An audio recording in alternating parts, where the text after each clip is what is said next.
Hello and welcome to the Daily Millwall double header for Sunday the 3rd of September and Monday the 4th of September. Now it's the international break, maybe a few more of those double headers coming up. You can really tell during these periods of international breaks that the press are just kind of squeezing the lemons and making the pips squeak in terms of news. So I doubt that there will be much news over the next 12 days before we play Leeds. Obviously, there will be news in terms of the international players that we have, and I'll be bringing you that and stuff and letting you know about how they get on in games and so. But maybe a few more double headers this week. Now, start off today's video with LondonNewsOnline.co.uk's 4 takeaways from Millwall's 1-1 draw at Birmingham. Summer signing Nisbet doubles account as injuries begin to mount. Mill backed up their 1-0 victory over Stoke City with a solid if unremarkable 1-1 draw at Birmingham City on Saturday afternoon. Kevin Nisbet scored his second goal in as many games to give the Lions a 6-minute lead. A Ryan Leonard thunderbolt could have made it 2-0, but deflection off Jake Cooper's head from an offside position meant the goal was chalked off. Matija Sarkic fouled Scott Hogan in the first half stoppage time and made amends for his error by saving the resulting penalty from the Birmingham striker. Jay Stansfield equalised in the second half. Here are Alex Grace's 4 takeaways from the contest. A solid defensive showing. Mill's last away day was nothing short of a disaster at Norwich. The Lions looked passive, but this performance on Saturday was a lot better. The performance against Stoke last weekend is the backbone on which Mill will need to base their season, and for 45 minutes at St Andrews they were on top and looked in control. There have been times over the season so far where the solidity of this team has been questioned. Mill's defence has been the backbone of all their challenges to reach the top 6. The Lions have conceded less than a goal a game since Rowett took over. Currently, this season it stands at 5 goals conceded in 5 games, but 3 of those came in one game at Norwich City. The senior players in this team, the likes of Sean Hutchinson, Jake Cooper and Ryan Leonard, have been very solid in the last 2 games. The leadership they show in defence will set the tone for how Mill's season will go. Indeed, the 2 wins we have so far this season are 1-0 wins, 1-0 up at Middlesbrough and 1-0 at home to Stoke. It seems that we're back to how it was before under Gary Rowett, that we need to keep a clean sheet to win a game 1-0.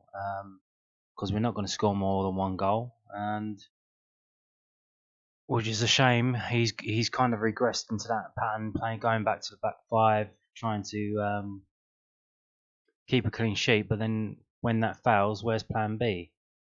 You know what I mean? Like, if you're not, you win goals by scoring games. You win games by scoring goals. So if we're not set up to score goals, if we're set up to defend our goal and to keep a clean sheet, if that doesn't work, then you're screwed. 2-2 for Nisbet. Kevin Nisbet hoping his account for the Lions against Stoke with a cool finish under pressure, and he backed up with another strike at Birmingham. Mill have been crying out for a natural finisher for a long time, someone who can put chances away. They saw in pre-season the different types of goals that the Scot can score: in the box, outside the box, penalties and free kicks. He managed to win the battle to take the free kick at St Andrews, and it proved to be the right decision as he found the net from the central position just outside the box. The link-up play between himself and Tom Bradshaw has continued to build. Gary Rowett alluded to that in his post-match press conference, saying he's got a good relationship with Bradders at the moment. There's real possibilities and potential with that. A really exciting prospect for Millwall if they can get Nisbet and Tom Bradshaw firing. Injuries mounting. It's often a cliche question that journalists ask when an international break comes around. Has it come at a good time? I think most will agree that Mill's case, yes. The break has arrived at a good time. Mill's squad does look thin. It looked thin in recent years, but it looks even more so this year in certain areas. Mill added genuine quality to the squad in the transfer window, but not significant numbers. The biggest fear within the fan base was going to be an injury defence, and Joe Bryan was ruled out of the clash at St Andrews with injury, and his replacement Mario Wallace was also forced off in the second half, meaning new arrival Ryan Longman was forced to play as a left wing back for the final stages of the game. The Lions boss confirmed Brian's groin injury, but he's hopeful that he will return in time for the Leeds visit to SE16 on September the 17th. Rout will also be sweating on Sean Hutchinson. The skipper was forced off in the first half with the centre half feeling his calf.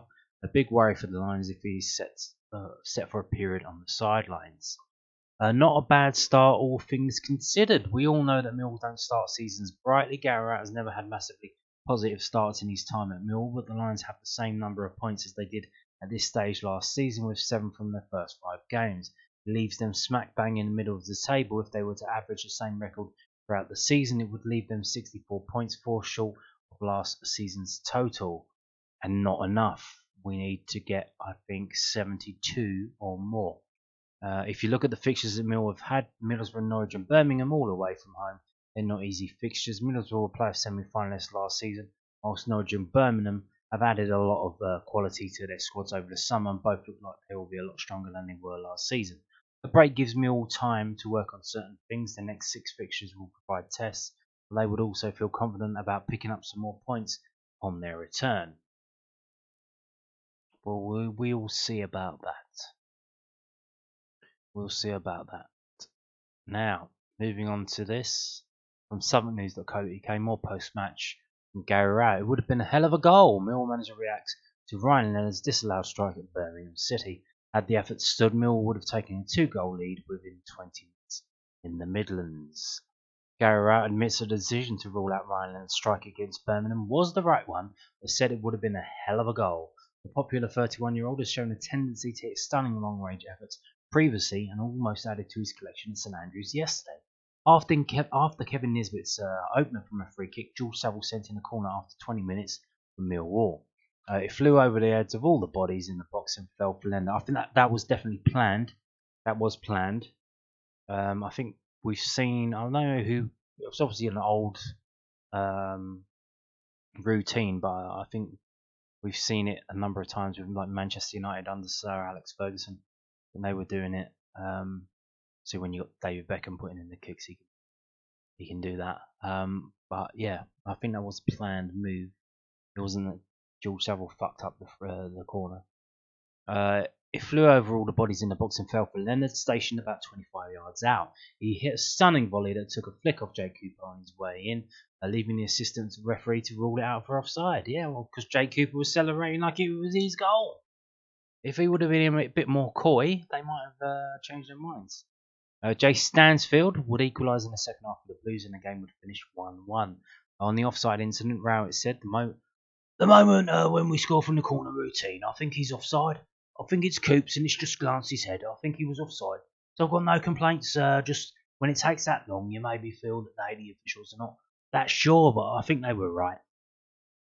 So disappointing for us because we could have been 2-0 up, of course, and it would have been a hell of a goal. Great strike. He strikes a lovely ball, and it would have been a nice routine, and that maybe gave just a tiny bit of a lift.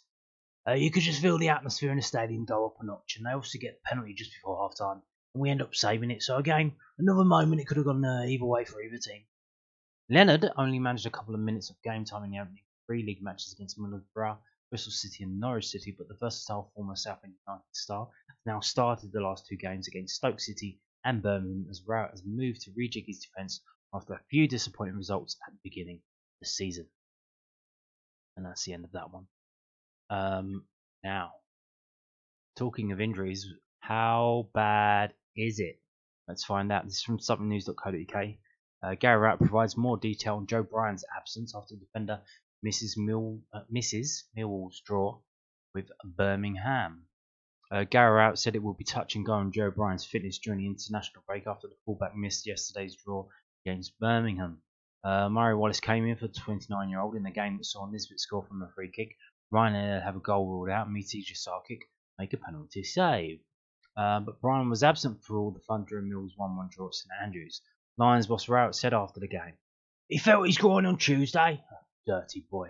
So he's probably going to be touch and go and go back until go to the back of the end and go to the back of end of the international break. We just seem to be getting those little key crucial injuries that make it hard for us. Let's get that continuity that every team wants in the first 6-7 games of the season, and that's something we've got to deal with.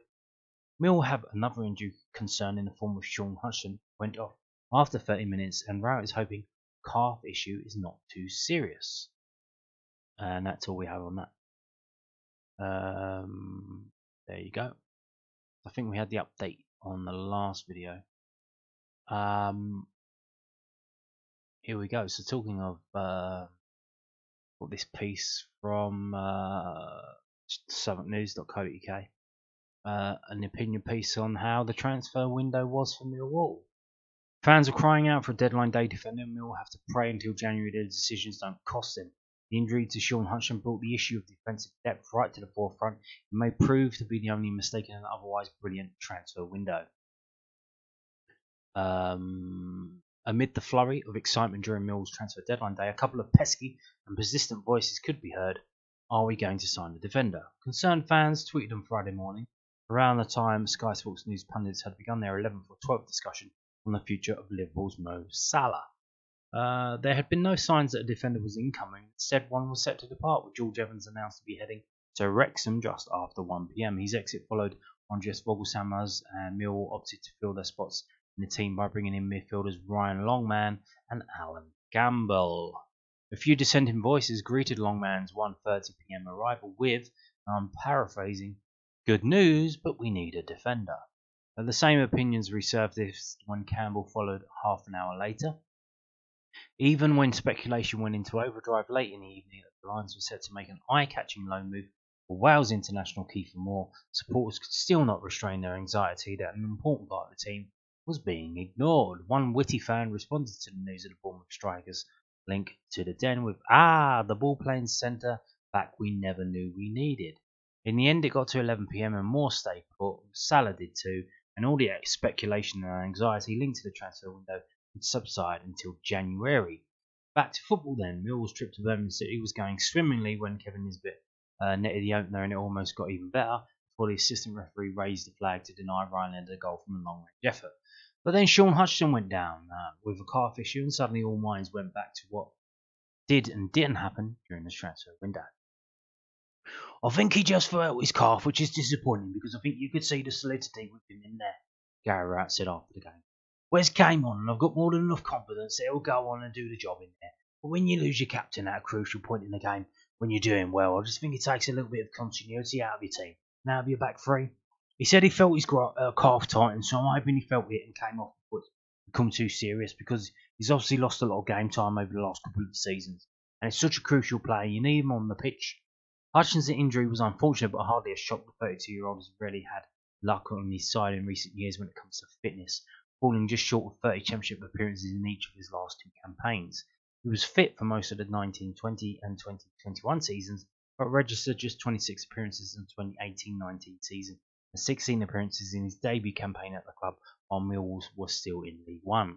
Alongside him in the back three is a man who has also faced injury strife. Leonard hasn't managed 30 league appearances in any of his last 4 Millwall seasons, although not all of those absences were down to injury.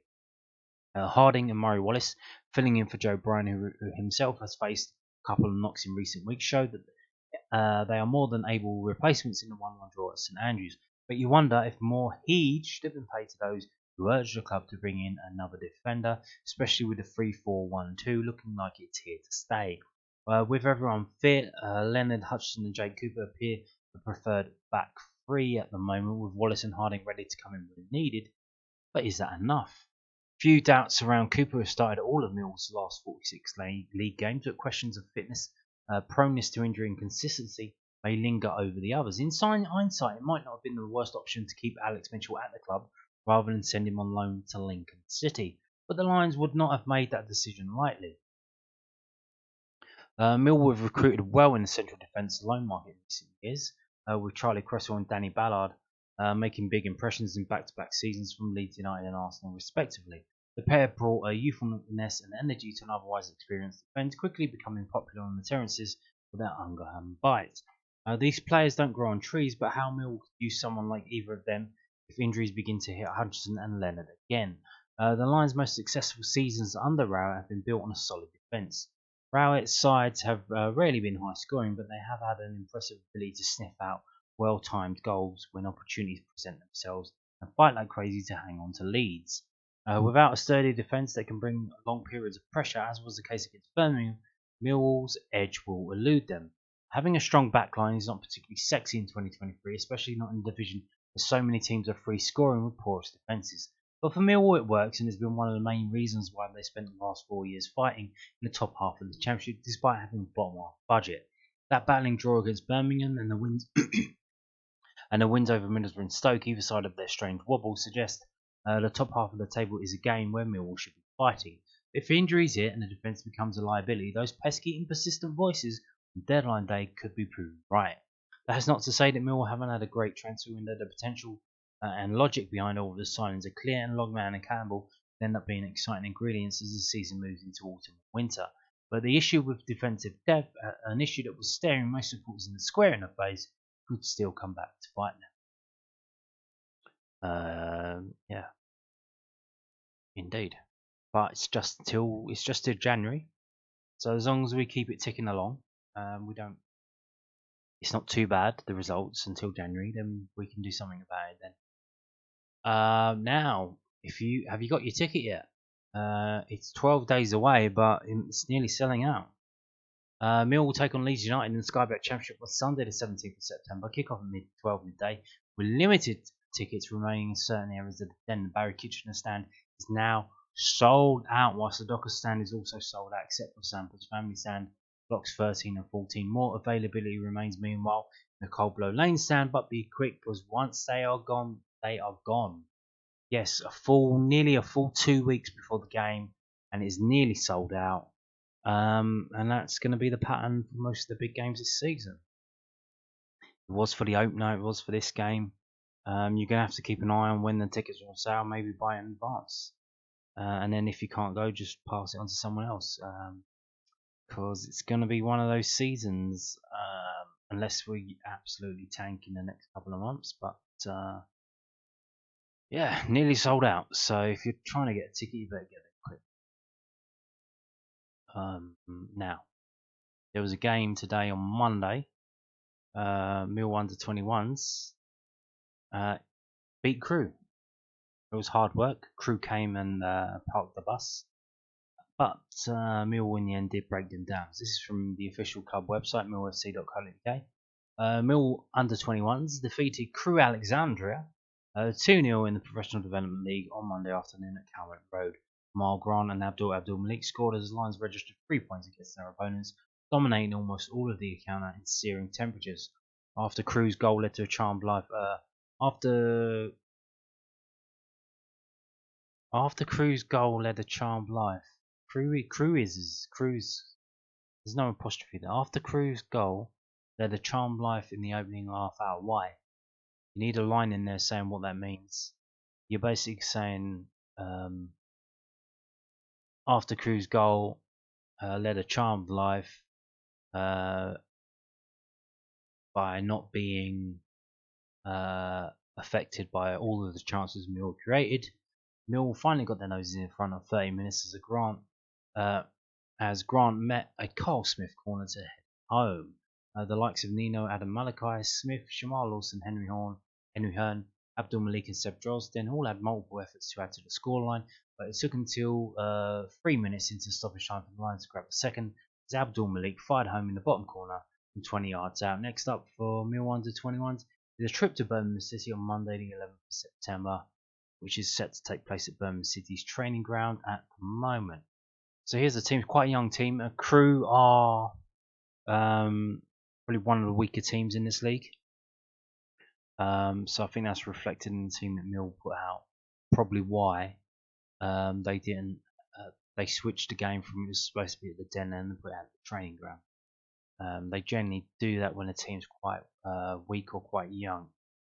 Probably at the request of the away team. So the team was George Evans. There's only one George Evans. Well, there is now at Millwall. That's the goalkeeper, George Evans. Then we've got Smith, Adam Malachi, Cotton, Grant, Ollie Evans, Walker, Lawson, Hearn, Abdul Malik and Drozd.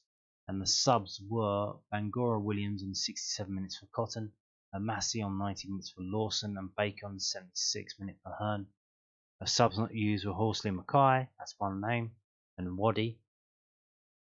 And yeah, I was following this. See, it was at the Mills training ground, but I was following it on Ladbrokes in play betting, and Mill had 22 shots. Not many of them on target, Grant, but they had 22 shots, and Crew had 2.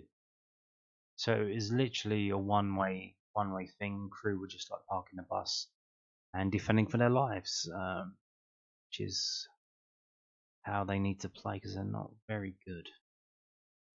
So there you go. Now, the manager of that team, Kevin Nugent, relieved to overcome Alex Test.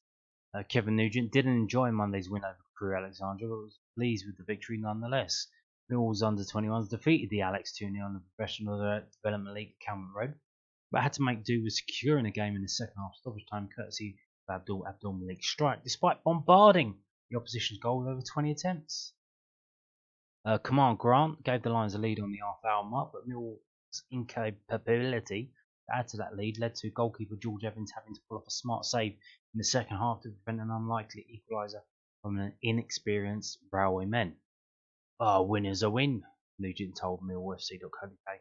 "Our performance was quite good. I don't think these lads will ever play in a game like that again, where we create so many chances, good opportunities, and do not hit the target. I think the score could have been vastly different.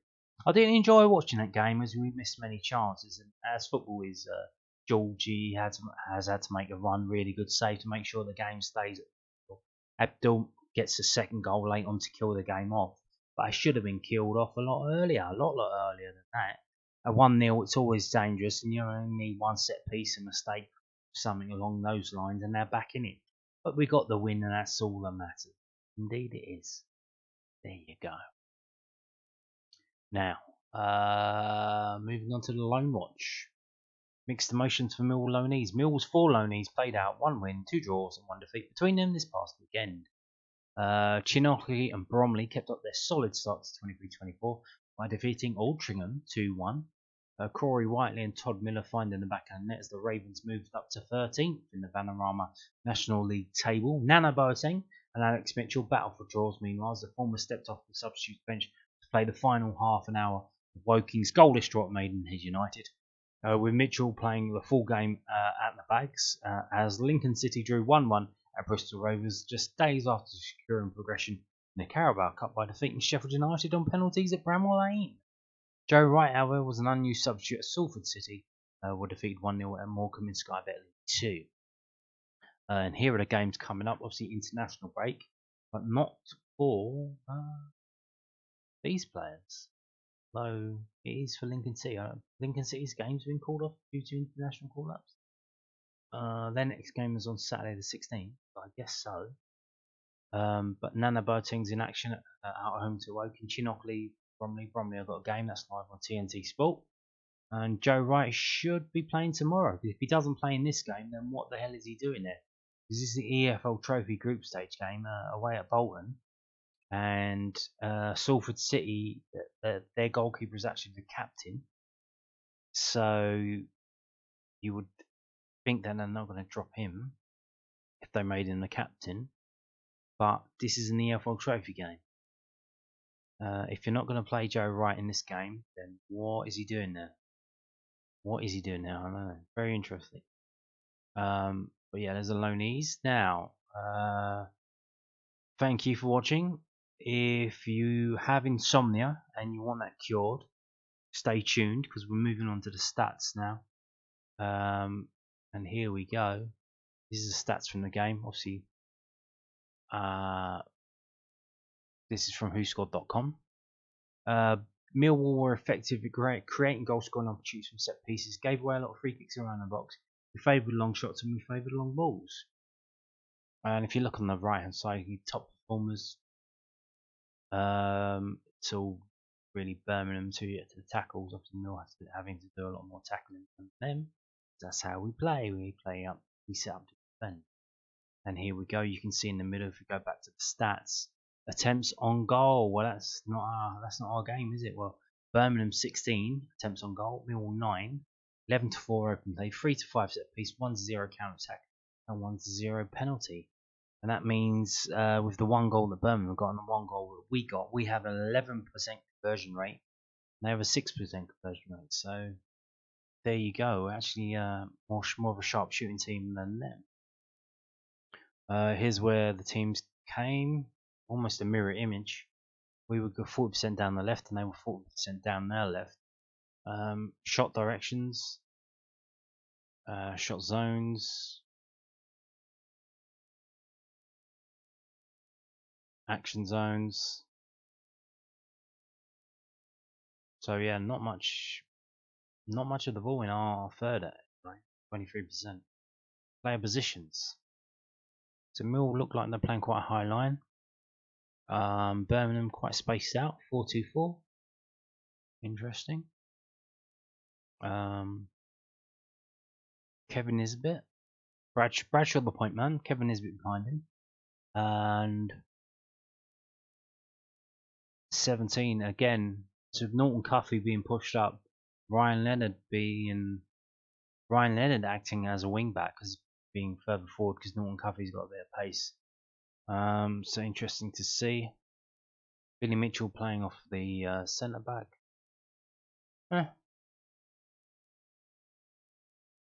And who's that number 3? Is that Murray Wallace? Playing quite deep, being pushed back a bit, I imagine. Probably because his pace, he's not going to risk going forward too far. But there you go. Now let's look at the match events. See, we score first in the 6th minute. We have the substitution. Obviously, that may have messed up Garrett's game plan. Because instead of making the changes on the hour mark, he waited for 75. You are allowed 5 substitutions, but they need to be on 3 occasions, unless one of those occasions, at half time, you can make as many subs as you want. That doesn't count. So that substitution in the first half counted as 1 occasion. So it means we could only use 2 more occasions for substitutions. Then you can see here the 75th minute and the 82nd minute. I don't know why he waited to bring Romain Essier on. Why did he do that at the same time? Then he could have made another change or changes later on. There's only literally like a 5 minute difference. I don't know. Is he watching the boards? Is he watching the stats in live time and seeing George Saville starting to slow down or what? I don't know. Don't know what's going on there. But that's what happened. If you look at the club badges at the top right and top left, you can see the average player rating for Birmingham is 6.56 and the average player rating for Millwall was 6.57. This was a draw. This was a draw all over the place, including the player ratings. Man of the match, Stansfield, 7.5. Player that we were linked with. But just getting himself the man of the match in front of Long of Birmingham and Nisbet from Millwall, 7.4. So there you go. Now if we go down and see who did what in that game, it was 16 to 9 shots. Who had those shots? Stansfield and Hogan, 4 each. For Millwall, it was 3 for Nisbet, and then a number of other players had 1. Possession, 56 to 43. For them, it was Bielik, 7.8, and Buchan as well. So they have 3 players who were mostly on the ball for them. For us, it was literally Leonard and Mitchell, but a lot less than theirs. Possession, pass success percentage way down for us, 65, 75 for them. Again for us, Saville and Mitchell, 83, 82, Hutchison 89. Obviously he went off, so that's skewed. He probably was only on the pitch for 30 minutes. Dribbles 7 to 8. Aerials 1, 27 to 26. Long there with 13 aerials 1. For us it's Cooper with 5, Murray Wallace with 6. Tackles 10 to 19. So Leonard with 3 tackles, Saville with 3, Nisbet 2. Corners, so here's who won the corners. Dispossessed, having the ball taken off. Anderson for them 5 times. So now having a look at the stats from a different view. So So it was 16 shots they had, right? So how many did they actually have on target? 4. So 16-4, they scored 1. That's pretty bang average, isn't it? It's probably similar for Millwall though. So 9 shots we had, and it looks like 3 of them were on target, so a third. And then 1. So each time it decreased by a third. It went from 9 to 3, 3 to 1. So it went by a third. The really good teams do it in the halves. So it would be 8 and then 4 and then 2. But ours was a third. So yeah, let's have a look and see who did what for Millwall. So they're playing ratings. We've got 3 players above 7. 7.04 for Sarkic, 7.12 for Jake Cooper, and 7.4 for Kevin Nisbet, even though he only played 74 minutes. I guess because he got the goal. Only Sarkic obviously saved that penalty. That's what that little thing there means as well. But obviously he conceded it as well. He conceded it, so it's probably like balanced it out in terms of his score. Who have we got on the bottom? We got the 3 subs at the bottom, which is probably what you want. And then Tom Bradshaw, 6.13.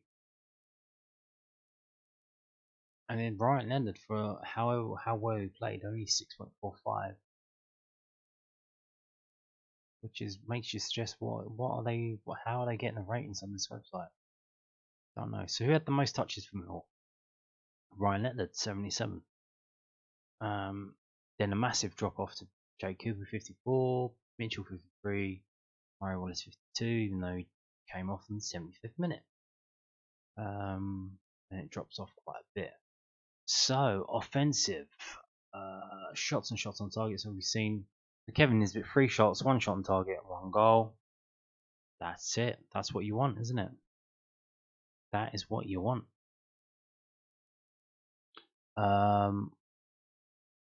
Offsides. What have we got offside? So Jake Cooper was offside. The goal was offside. 2 times he was offside. Wes Harding was offside once. Kind of weird. You get your 2 defenders being offside. Defensive work. Tackles. Leonard, Saville 3 each. Interceptions. 1 each from these 6 different players. Clearances. Jake Cooper with 4. Zion Fleming with 4 clearances. I presume from like corners and stuff. Set pieces. Otherwise, why the hell is he so far back there? And then Leonard and Murray Wallace block shots. So they had 16 shots. We only blocked 3 of them. 4 were on target. 1 went in. So 1 went in. 3 were saved. 3 were blocked. That leaves a lot of other shots that were seemingly way off target. So again, another team that we play that have not got their shooting boots on, and which is to our benefit. Passing wise, most passes for Millwall: Ryan Leonard, Jake Cooper, Billy Mitchell, pretty much similar, 43, 42, 42. And the passing accuracy: Billy Mitchell 83 off of 42 passes, George Saville 82 off of 28. So you got to go Billy Mitchell with the accuracy there. Crosses and accurate crosses. So obviously we've got Brock Norton covered with 4, 4 and 1, 3 and 1 for Saville, 2 and 1 for Leonard. Okay, long balls and accurate long balls. Goalkeeper 23 and 7. Ryan Leonard 17 and 5. Wes Harding 8 and 4. That's not too bad. Murray Wallace 7 and 1. Billy Mitchell 5 and 5. There you go. Bing bong bong. That's not bad, is it? 5 long balls, 5 accurate. So there you go. So now moving on to new website for this season, fbref.com. Match summary, go there. Team stats. So here we've got the team stats here. Pretty much what we've just seen. Throw-ins, we had 31, they had 27. 103 long balls, 95 for them. We had 10 goal kicks, they had 8. What else is there that we haven't seen already? Touches of the ball in team wise: 598 for Birmingham, 474 for Millwall. 18 fouls to their 9. That's their team. This is our team. So you can see here a lot going on here. Expected goals, Kevin Nisbet 0.2, so he got 1 goal off of 0.2 worth of chances. And shot creating actions, basically the players who are setting up the attacks. So I'm playing with 2 of those. George Saville with 5. George Saville being more attacking this season, it seems. The last game was like that as well. Carries, number of times the player controlled the ball with their feet, and progressive carries, move the ball forward to the opposition's half at least 10 times. Milton Cuffy, bombing forward, 16 carries, 4 of them progressive. Take-ons, trying to dribble past someone, and how successful you were. Billy Mitchell, 2 and 2. Norton Cuffy, 3 and 2. Jay Cooper, 2 and 2. And the team totals at the bottom there. I think in the end we got 2 even teams, and what really sealed it was the goalkeepers. Our goalkeeper was better than their goalkeeper. Our goalkeeper saved a set piece, the ultimate set piece, the penalty spot kick. He saved it, and their goalkeeper kind of patty caked a free kick into the net. John Ruddy, getting a bit old. If we go back up, we can see he's 36 years old. 36 years and 313 days. It's nearly 37. He had 3 shots on target against shots on target. Sota. So shots on target against. Gave one goal away. Made 2 saves. That's 66.7%. Post shot expected goals 0.4. So he conceded that chance that was 0.4 of the expected goal. Whereas if you go and look at our goalkeeper, 4 shots, 4 Sotas, 1 goal, 2 saves, 75%, and post shot expected goal is 1.8. So he actually performed better than he did, because he only conceded 1 goal and they had 1.8% of chances. So there you go. I think it was a tale of 2 goalkeepers. Again, how would Long have done in that game? Much like the game last week. To be fair, Sarkic did give away the penalty. He saved it. He stepped up and saved it. And he saved 3 other shots as well. Yeah, you know what I mean? So there you go. Although it says there's 4 Sotas, so I think one of them must have been blocked by another player. He's kicking though. 10 goal kicks, they're all launched, average length 68 yards. Passes 15 attempts, he threw 2. So that's an average length from a standing ball, from a rolling ball, 53 yards. He attempted 23 long balls and only completed 7. That's 30%. And in terms of crosses, the opponent's crosses into the penalty area 11. How many did he stop? 0. So he didn't come out for crosses again. I don't know if they told him again not to do that. He's outside penalty area activity 2. Average distance from the goal line 25 yards. But in terms of shot stopping, I think it was the goalkeeper. Our goalkeeper was better than their goalkeeper. He saved the dead ball situation that he needed to. And there's let it in. So I think that's all the stats you need to know about. And on that note, thank you for watching and goodbye.